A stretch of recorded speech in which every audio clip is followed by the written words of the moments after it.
अस्सलामुअलैकुम वरहमतुल्लाहि वबरकातुहू।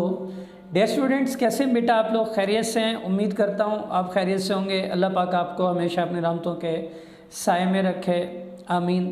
आज बेटे हमारा पाकिस्तान स्टडीज़ का नेक्स्ट लेक्चर है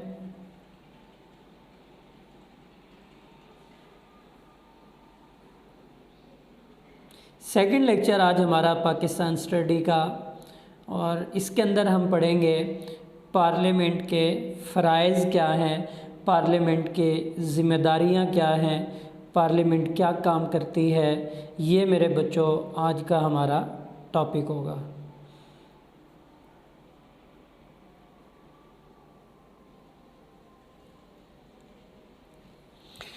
देखें page number 69, open your books of Pakistan studies eight page number 69।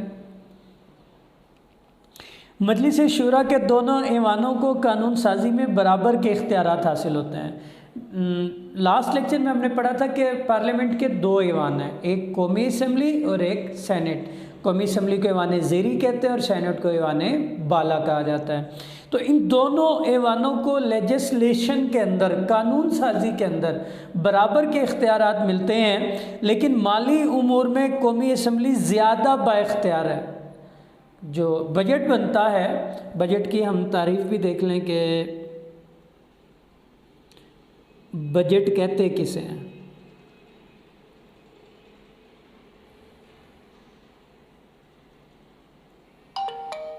किसी कौम के अफराद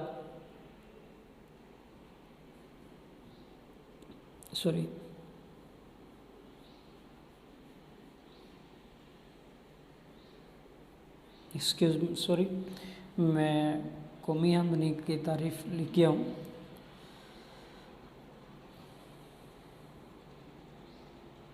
बजट हुकूमत की एक माली साल की आमदन व इखराजात को बजट कहते हैं।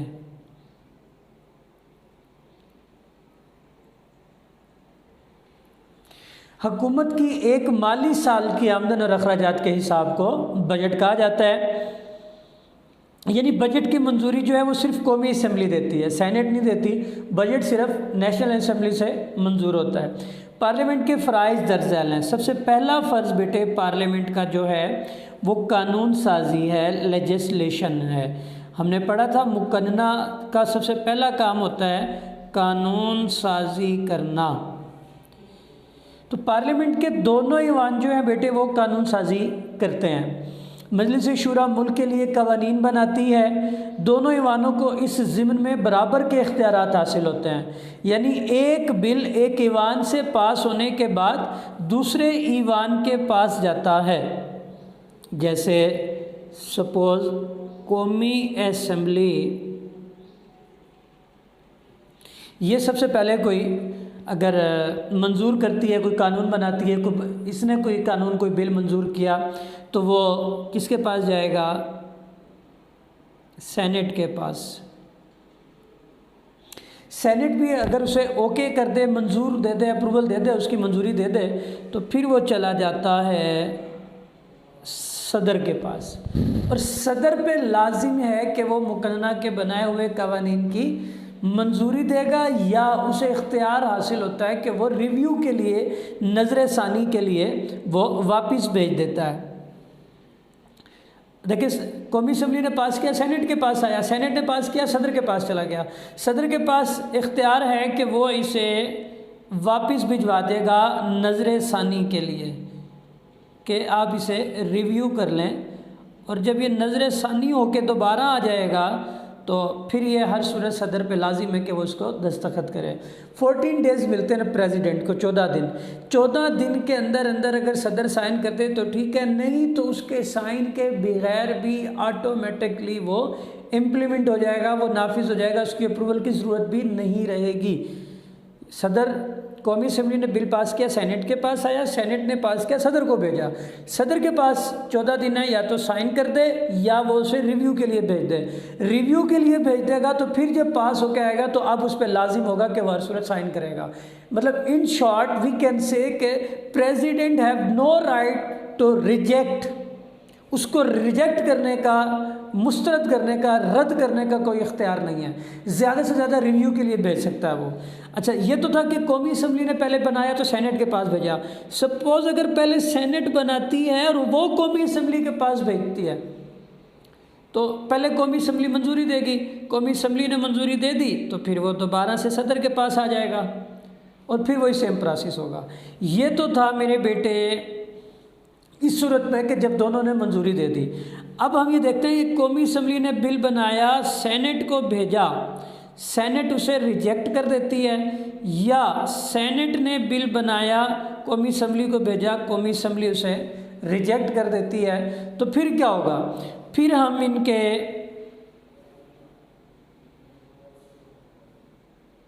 मुश्तरका इजलास में, तो वहाँ पर MNAs भी होंगे, सेनेटर्स भी होंगे, पार्लियामेंट का मुश्तरका इजलास बुलाया जाता है, उसको बोलते हैं पार्लियामेंट का मुश्तरका इजलास। यहाँ पे 342 MNAs प्लस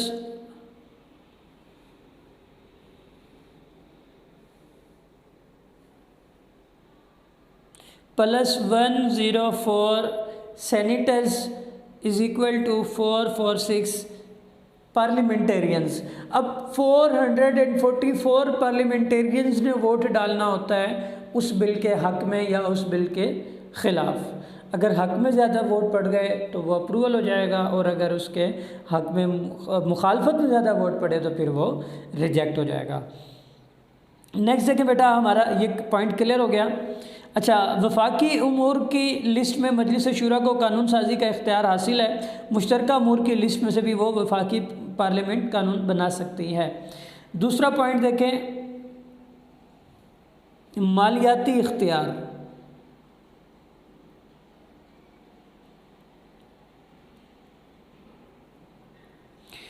बजट की मंजूरी, इसके अंदर बजट सिर्फ कौमी असम्बली बनाती है, वही उसकी मंजूरी देती है, वही उसको इस्तेमाल करती है। वाई? सेनेट को या क्यों नहीं है? MNAs are directly public elected, वो बराह रास्त आवाम से मुंतखब होकर आते हैं। उन्होंने आवाम से वादे किए होते हैं कि मुझे वोट देंगे तो मैं आपके हल्के में ये तरक्याती काम करवाऊँगा, ये काम करवाऊँगा, ये काम करवाऊँगा। तो यूँ पार्लियामेंट का जो ऐवान ज़ेरी हैं वो मालियाती इख्तियार में ज़्यादा इख्तियार रखता है। सेनेट का बजट से कोई ताल्लुक़ नहीं होता। एक मरतबा अगर कौमी असम्बली बजट की मंजूरी दे दे तो फिर प्राइम मिनिस्टर भी नहीं चेंज करेगा, ता वक्त ये कि वो दोबारा असम्बली में पेश करके उसकी दोबारा अप्रूवल ना ली जाए। ये देखें इंतज़ामी अपने मालियाती इख्तियार। पार्लियामेंट का ऐवान ज़ेरी यानी कौमी असम्बली हर साल बजट पास करती है। पार्लियामेंट की मंजूरी के बाद हुकूमत कौमी ख़जाने से एक पैसा भी खर्च नहीं कर सकती। इस तरह हुकूमत को नए टैक्स लगाने या टैक्स को ख़त्म करने के लिए पार्लियामेंट से पहले मंजूरी लेना पड़ती है। ठीक हो गया मेरे बेटो? Am I clear to you? तो तीसरा पॉइंट जो है वो हमने देखना है इंतज़ामिया की निगरानी।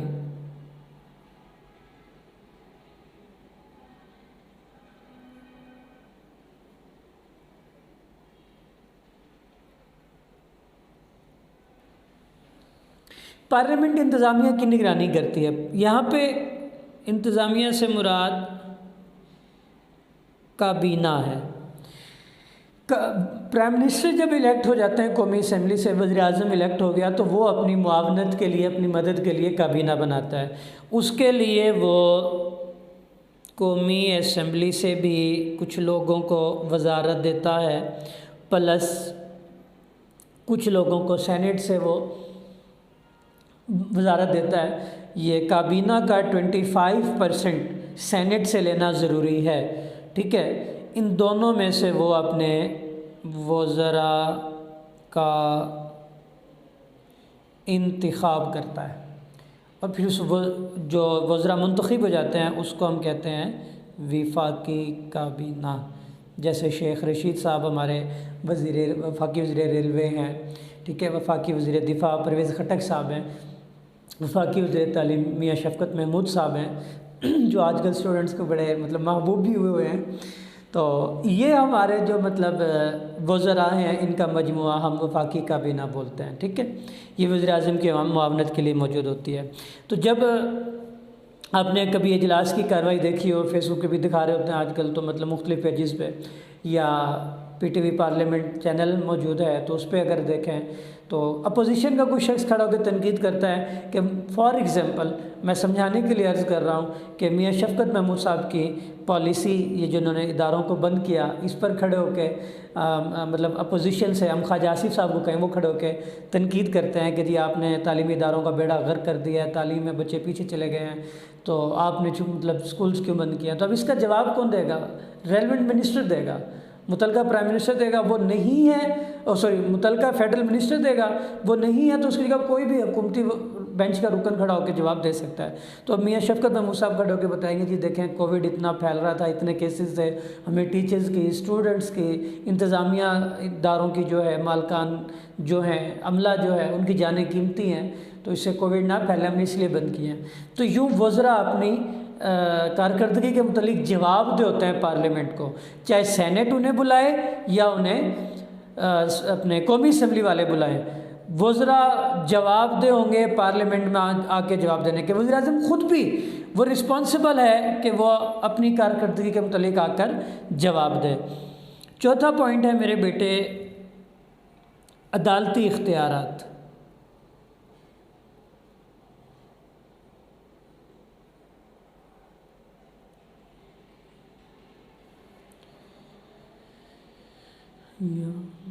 अदालती इख्तियारात में बेटे देखें, पार्लियामेंट को लेजिस्लेशन का इख्तियार हासिल है अदालत के मुतल्लिक ये कि वो जजों का तकर्रुर करना,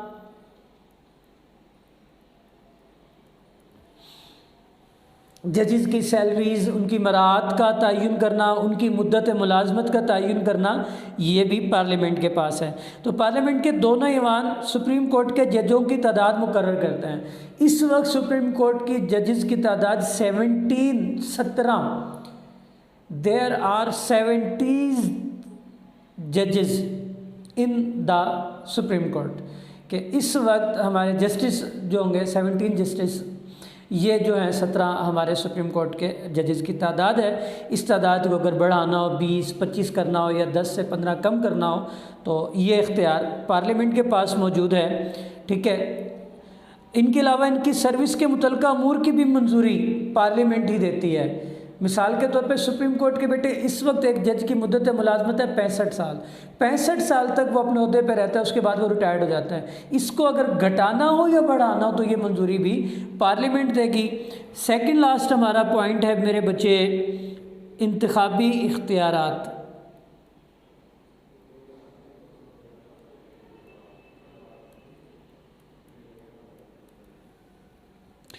मजलिस शूरा के दोनों ईवान मिलकर सदर का इंतखाब करते हैं। सदर का जब इंतखाब होना होता है तो बेटे चारों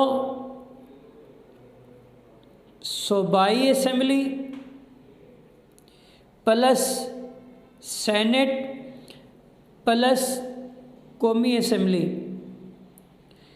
ये सब मिलकर सदर का इंतखाब करते हैं। तो चूँकि इस वक्त हमारा ताल्लुक़ सिर्फ पार्लियामेंट से, तो यहाँ पार्लियामेंट की बात लिखी हुई है कि पार्लियामेंट मजलिस शूरा के दोनों ईवान यानी कौमी असम्बली और सेनेट मिलकर सदर का इंतखाब करते हैं। और वज़ीर आज़म का अगर इंतखाब करना हो तो बेटे वो सिर्फ कौमी असम्बली करती है। वज़ीर आज़म का इंतखाब वो सेनेट नहीं करती, वो सिर्फ कौमी असम्बली करती है, क्योंकि वज़ीर आज़म ख़ुद भी इनके लिए MNA होना ज़रूरी होता है। तो MNAs जो है ना वो इंतखाब करेंगे प्राइम मिनिस्टर का। इसके अलावा कौमी असम्बली का इजलास चलाने के लिए मेरे बेटे स्पीकर और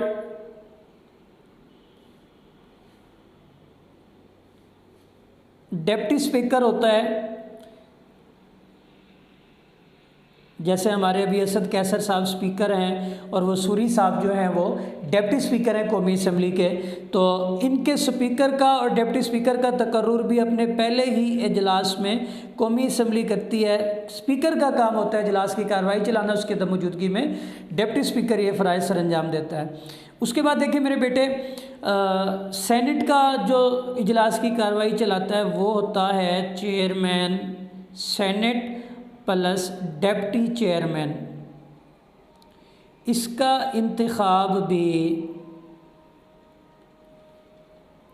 सेनेट करती है, यानी अपने अपने ऐवान के सरबराह का इंतखाब स्पीकर और डिप्टी स्पीकर का इंतखाब कौमी असम्बली ने करना होता है, और सेनेट का इंतखाब जो है वो चेयरमैन सेनेट और डिप्टी चेयरमैन सेनेट ने का इंतखाब सेनेट ने करना होता है। पुरानी बुक्स में ये जुमला गलत लिखा हुआ है, वहाँ पे न्यू बुक्स में इसकी मतलब करेक्शन कर दी गई है। तो जहाँ ये लिखा होगा कि चेयरमैन और स्पीकर का इंतखाब बिलतरतीब कौमी असम्बली करती है, तो ये गलत है। कौमी असम्बली सिर्फ स्पीकर और डिप्टी स्पीकर का इंतखाब करती है, और सेनेट चेयरमैन का और डिप्टी चेयरमैन सेनेट का इंतखाब करती है। यहाँ पे एक मालूमात के तौर पे ये भी याद रखें कि सपोज़ सदर अगर हादसाती तौर पे उसकी डेथ हो जाए, हादसाती तौर पर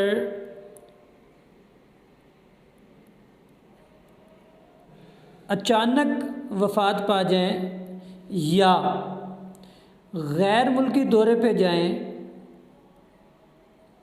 तो उनकी जगह कायम मुकायम सदर जो होता है मेरे बेटे, वो चेयरमैन सेनेट ये ओहदा संभालता है।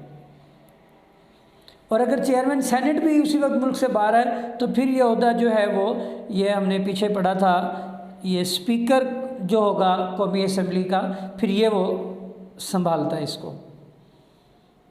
लास्ट पॉइंट मेरे बच्चों हमारा आइन में तरमीम।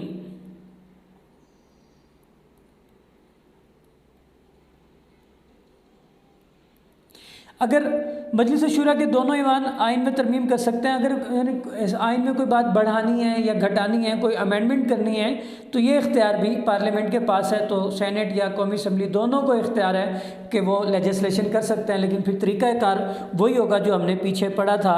ये यहाँ पे ये आपके सामने नज़र आ रहा होगा कि कौमी असम्बली पास करेगी तो सेनेट को भेजेगी, सेनेट पास करके सदर को भेजेगी। सदर पे लाजिम है कि या तो वो मंजूरी दे दे या वो उसे रिव्यू के लिए वापस भेज देगा। रिव्यू के लिए जब वो वापस पास होकर आ जाएगा तो फिर सदर को लाजिम है साइन करे या वो, या सेनेट ने अगर पहले बनाया तो वो कौमी असम्बली के पास भेजेगी और कौमी असम्बली उसे सेनेट के पास, सेनेट उसे अपने सदर के पास, सदर उसे ओके कर देगा। तो ये प्रोसेस हमने पहले पढ़ा था। इनमें से अगर किसी यानी कौमी असम्बली ने पास किया, सेनेट रिजेक्ट कर दे तो भी मुश्तरका इजलास में आता है। सेनेट पहले पास करके कौमी असम्बली को भेजे और वो उसे रिजेक्ट कर दे तो भी मुश्तरका इजलास में जाके उसकी अप्रूवल ली जाती है। आइन में तरमीम, तो ये पार्लियामेंट के दोनों ऐवान आइन में तरमीम कर सकते हैं, लेकिन तरमीम करते वक्त हर ऐवान का 2/3 2/3 अक्सरियत की मंजूरी लाजमी होगी। यानी हर 100 में से 66 अरकान कम अज़ कम आइन में तरमीम कर सकते हैं। जैसे सेनेट की तादाद है 104 है, तो 69 कम अज़ कम लोग ज़रूरी होंगे वो उसकी मतलब मंजूरी देंगे। इसी तरह 342 का आप 2/3 निकालेंगे तो जो तादाद बनेगी, ठीक है, वो मंजूरी देगी लाजमी कोई आइन में तरमीम करनी है, तब्दीली करनी है उसके लिए। दोनों ईवान मुश्तरका इजलास में भी आइन में तरमीम कर सकते हैं। ये भी आपको पहले पिछले पॉइंट में डिस्कस हो चुका। ये टॉपिक बेटा हमारा मुकम्मल हो गया आज का पार्लियामेंट के फ़राइज़। इसको आप अच्छे तरीके से याद करेंगे। और पिछला पेपर जो मैंने आपके रिसीव किए हैं वो उसमें आपकी पूरी क्लास के पेपर नहीं है, बिलखसूस मेरी सेकेंड ईयर बॉयज़ की जो क्लास है, तो आप लोग बेटा पेपर टाइम पे सबमिट करवाएं। अल्लाह तबारक व तआला से दुआ करता हूँ कि आप सबको हमेशा अपनी रहमतों के साए में रखे। आमीन। अस्सलामु अलैकुम।